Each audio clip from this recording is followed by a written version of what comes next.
Hello students, इस video में हमारे पास ये जो चार मैट्रिसेस हैं इनकी रैंक को हम फाइंड आउट करेंगे बारी बारी से।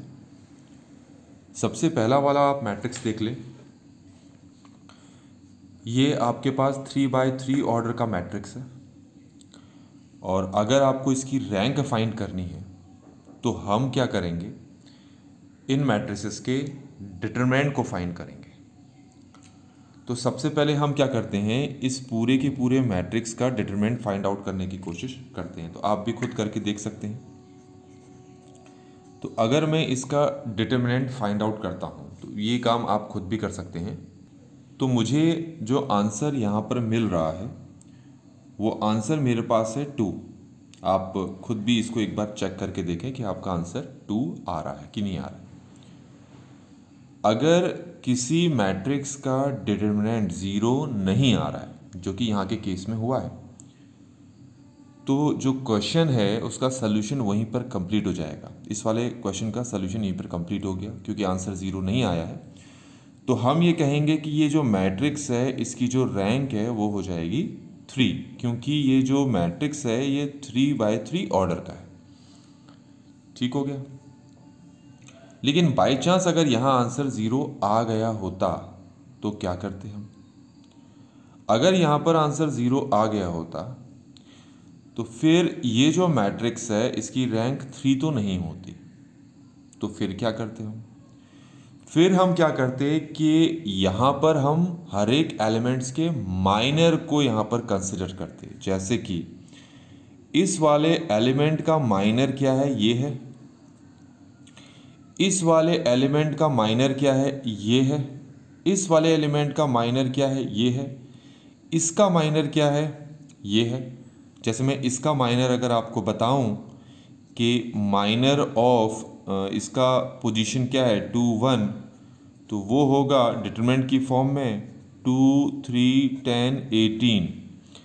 ऐसे करते करते आप क्या करते, ये चेक करते कि इनमें से जो 9 एलिमेंट्स हैं, 9 के 9 एलिमेंट में से किस एलिमेंट का जो माइनर है वो 0 के इक्वल नहीं है। आपका यहाँ मेन काम होता है कि ये चेक करना कि डिटरमिनेंट 0 नहीं हो रहा है, तो वहीं पर रैंक मिल जाती है। तो अगर मान लो, वो तो मैंने आपको एक केस बताया ना, ये तो यहीं पर ख़त्म हो गया। मान लो ये इसका डिटरमिनेंट, इस पूरे मैट्रिक्स का डिटरमिनेंट अगर 0 आ गया होता तो उसके बाद आपका काम ये होता कि आप हर एक एलिमेंट का क्या फाइंड आउट करने की कोशिश करते, माइनर फाइंड आउट करने की कोशिश करते। और जिस एलिमेंट का माइनर 0 नहीं आता है, इसके बेसिस पे आपको पता चल जाता कि फिर ये जो मैट्रिक्स है इसकी रैंक कितनी हो जाती, 2 हो जाती। ठीक हो गया। ज़रा हम आगे करते हैं तो थोड़ा सा आपको समझ में आएगा। अब ज़रा यहाँ पर ये देखें, हमारे पास ये है क्वेश्चन नंबर 2।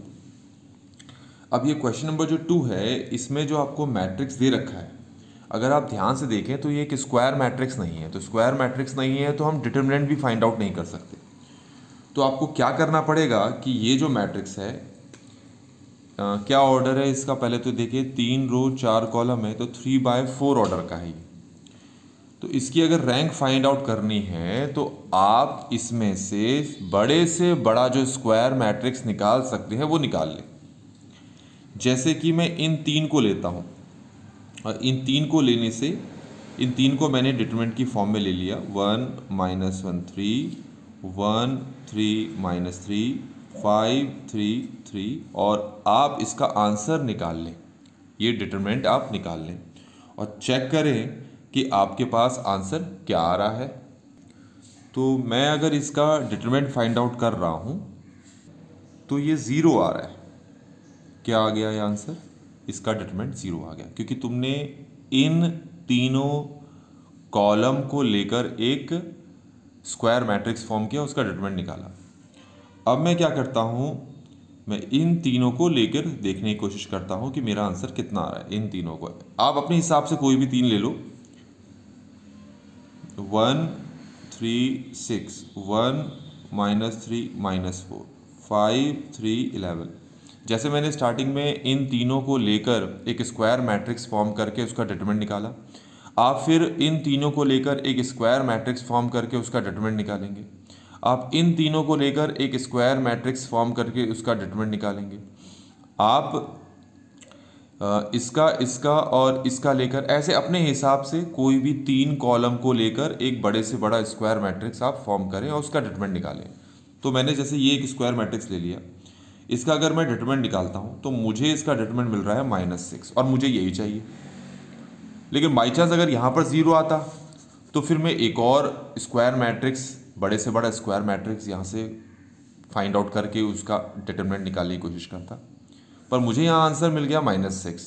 बस मुझे यही देखना है कि कम से कम एक स्क्वायर मैट्रिक्स मुझे क्या कर दे, 0 के इक्वल आंसर ना दे। तो जैसे ही आंसर 0 के इक्वल नहीं आया तो मुझे रैंक कितनी मिल गई है, 3, क्योंकि जो स्क्वायर मैट्रिक्स है इसका ऑर्डर कितना है, 3/3।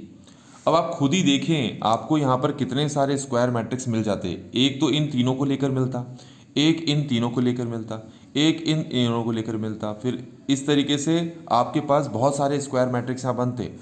लेकिन अगर सारे के सारे स्क्वायर मैट्रिक्स का डिटरमिनेंट अगर 0 आ रहा होता तो फिर हम क्या करते, हम इस पूरे के पूरे मैट्रिक्स में से 2/2 ऑर्डर के जितने भी माइनर्स हैं फिर हम उसका डिटरमिनेंट फाइंड आउट करते। जैसे कि इसको लेते, इसको लेते, इसको लेते, तब तक लेते जब तक कि हमें ये नहीं दिखता कि हमारा आंसर 0 आ रहा है, जब तक कि हमारा आंसर 0 ना आए। जहां आंसर 0 नहीं आया तो पता लग जाएगा कि हमारी रैंक कितनी है उस मैट्रिक्स के ऑर्डर से। चलिए एक ज़रा ये देख लेते हैं। अगर इसको ढंग से देखें तो ये भी एक स्क्वायर मैट्रिक्स है नहीं, 1 3 4 2 6 8 है ना, ये है नहीं। तो सबसे बड़ा स्क्वायर मैट्रिक्स फॉर्म करो, क्या हो सकता है, 1 3 2 6, मैंने इन दोनों को लिया। और क्या बना सकते हो, इन दोनों को लेकर 3 4 6 8, और किसको लेकर, और इन दोनों को लेकर 1 4 2 8। सॉल्व करो 0 आ रहा है, सॉल्व करो 0 आ रहा है, सॉल्व करो 0 आ रहा है। और इन सभी मैट्रिसेस का जो ऑर्डर है वो 2/2 है, इसका मतलब रैंक 2 तो नहीं होगी, ये पता लग गया। और इतने ही 2/2 ऑर्डर के मैट्रिसेस पॉसिबल हैं इससे, तो रैंक 2 नहीं हो सकती, इसका मतलब रैंक 2 से फिर कम होनी चाहिए। अब 2 से कम होने के लिए 1/1 ऑर्डर के आपको यहाँ मैट्रिसेस लेने पड़ेंगे। और 1/1 ऑर्डर का मतलब क्या है कि आपको इंडिविजुअल एलिमेंट लेना पड़ेगा। अगर इंडिविजुअल एलिमेंट 0 के इक्वल नहीं है, एक भी एलिमेंट इंडिविजुअल 0 के इक्वल नहीं है, तो वही उसकी रैंक हो जाएगी। तो देखो ये 0 के इक्वल नहीं है, इसका मतलब ये हो गया कि रैंक हमारे पास कितनी हो जाएगी, यहाँ पर 1 हो जाएगी। ये समझ में आ गया होगा। तो मैंने आपको देखो ये 3 टाइप्स के क्वेश्चंस यहाँ पर समझा दिए हैं। अब हम आते हैं इस टाइप के क्वेश्चन पे। अच्छा, आपको बात समझ में आ गई होगी, एक बार और रिपीट कर दे रहा हूँ। रैंक कैसे निकालनी है, सबसे पहले तो वो जो स्क्वायर मैट्रिक्स, आप सबसे पहले जो मैट्रिक्स दे रखा है उससे सबसे बड़ा आप स्क्वायर मैट्रिक्स निकालें। इस वाले केस में तो ये खुद ही एक बड़ा स्क्वायर मैट्रिक्स दे रखा था, उसका डिटरमिनेंट निकालें। अगर डिटरमिनेंट 0 के इक्वल नहीं आ रहा है, मतलब कि अगर आपके पास आंसर 0 को छोड़कर कुछ भी आ रहा है, 5 6 -2 -3, तो उस मैट्रिक्स की रैंक की 3 मान ली जाएगी और ख़त्म हो जाएगा वहीं पर वो। लेकिन अगर इसका डिटरमिनेंट 0 आ गया है तो फिर हम क्या करेंगे, क्योंकि इसका ऑर्डर 3/3 है तो इससे कम ऑर्डर का स्क्वायर मैट्रिक्स यहां से लेना पड़ेगा, जिसको माइनर्स कहते हैं। तो अब आप इससे कम ऑर्डर के स्क्वायर मैट्रिक्स लेंगे और फिर उसका डिटरमिनेंट चेक करेंगे। और ध्यान रखना उसका डिटरमिनेंट, उनमें से किसी एक का भी, ध्यान रखना सबका नहीं, कम से कम एक का, एटलीस्ट किसी एक का भी डिटरमिनेंट अगर 0 के इक्वल नहीं होता है तो वही ऑर्डर इस पूरे मैट्रिक्स की रैंक होगी। रैंक पूरे मैट्रिक्स की होती है। इस पे आते हैं। अब पहले तो आप क्या करें, 3/3 ऑर्डर का है ये, और ये इस तरह के क्वेश्चंस जैसा तो है नहीं, तो आप क्या करें, पहले इसका डिटरमिनेंट निकालें। और इसका डिटरमिनेंट अगर मैं निकालूं यहाँ पर, आप खुद निकाल के देखेंगे तो ये a - b, b - c और c - a आ रहा है। अब आप सोच रहे होंगे कि आंसर तो 0 आ ही नहीं रहा है, तो फिर इसकी रैंक 3 हो जानी चाहिए। तो जवाब ये है कि ये नंबर्स नहीं है, इनकी वैल्यूज़ पुट करनी पड़ेंगी, तो हम कह सकते हैं कि रैंक है या नहीं है। तो हमारे पास यहाँ फिर केसेस हो जाएंगे। तो पहला केस क्या बनेगा, केस बनाने पड़ेंगे कि पहला केस ये है कि मान लो अगर ये तीनों के तीनों नंबर्स एक दूसरे के बराबर है, ये पहली चीज़। तो सिंपल सी बात है, जब यहाँ पुट करूँगा तो आंसर कितना आ जाएगा, 0। और 0 आ जाएगा तो आपको ये तो पता लग गया कि जो रैंक है वो 3 तो नहीं होगी, पहली चीज़। फिर ये ए बी सी को इनकी जगह पुट करके देखें क्या आता है आंसर। अगर मैं पुट करता हूँ 1 1 1, मान लो मैं सबकी जगह बी की जगह भी ए पुट कर देता हूँ, सी की जगह भी ए पुट कर देता हूँ, तो ये हो जाएगा मेरे पास 2a 2a 2a, ये हो जाएगा मेरे पास a square a square a square.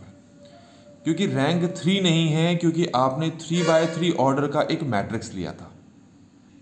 अब यहाँ पर देखेंगे हमारे पास मैंने पुट कर दिया, तो मैंने आपको बता दिया जब रैंक 3 नहीं होगी तो इसका मतलब 3x3 ऑर्डर के मैट्रिक्स से आपको रैंक नहीं मिली।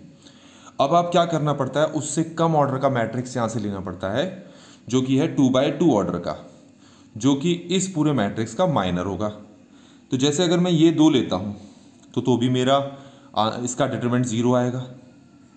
अगर ये 2 लेता हूँ तो भी मेरा डिटरमिनेंट 0 आ रहा है। मैं ये 2 ले रहा हूँ तो भी मेरा डिटरमिनेंट 0 आ रहा है। इस मैट्रिक्स को लेता हूँ तो इसका भी डिटरमिनेंट 0 आ रहा है। ये इसको लूँगा तो ऐसे 2x2 ऑर्डर के जितने भी पॉसिबल मैट्रिसेस हैं उनका जब मैं यहाँ पर डिटरमिनेंट लूँगा तो मेरा आंसर 0 आ रहा है। तो इससे पता लग गया कि रैंक 2 भी पॉसिबल नहीं है। तो अब आप क्या करेंगे, अब आप 1x1 ऑर्डर के मैट्रिसेस देखेंगे जो कि सिंगल एलिमेंट होते हैं। तो सिंगल एलिमेंट तो 0 है ही नहीं, तो रैंक यहाँ पर हमारे पास कितनी हो जाएगी, रैंक हमारे पास हो जाएगी 1।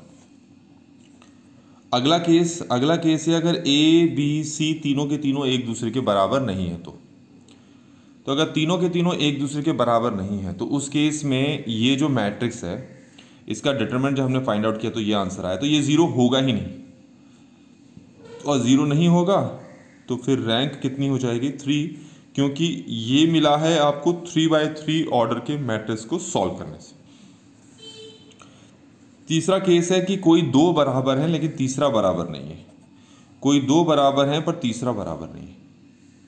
ऐसे केस में आप देख सकते हैं कि ये पूरा तो 0 हो ही जाएगा, तो रैंक तो 3 नहीं होने वाली। ठीक हो गया, रैंक 3 तो नहीं होगी, तो रैंक उससे कम हो सकती है। तो उसका पता कैसे चलेगा, इसी में वापस पुट कर दो 1 1 1, बी की जगह ए पुट कर देना और सी को सी रहने, तब बी की जगह ए, तो ये तो हो गया आपका a प्लस सी, ये भी हो गया आपका a प्लस सी, ये तो a, ये b की जगह a पुट कर रहे हैं तो ये 2a हो गया। नीचे b की जगह a पुट कर रहे हैं तो ये ac हो गया, b की जगह ये तो ac रहने दो, और ये हमारे पास क्या हो गया, a स्क्वायर। अब कोई भी आप 2x2 ऑर्डर का मैट्रिक्स लो यहाँ से और उसका डिटरमिनेंट फाइंड आउट करो। ये लूँगा तो इसका डिटरमिनेंट 0 आ रहा है, पर अगर मैं ये लूँगा तो इसका डिटरमिनेंट 0 नहीं आएगा, और इसका ऑर्डर क्या है 2x2, तो इसीलिए जो रैंक हो जाएगी वो कितनी हो जाएगी, 2 हो जाएगी। तो अब इस मैट्रिक्स की रैंक हो जाएगी, इस पूरे मैट्रिक्स की, ध्यान रखना उसकी नहीं, पूरे मैट्रिक्स की जो रैंक हो जाएगी वो क्या हो जाएगी, 2। इस कंडीशन पे रैंक 3 और इस कंडीशन पे रैंक 1।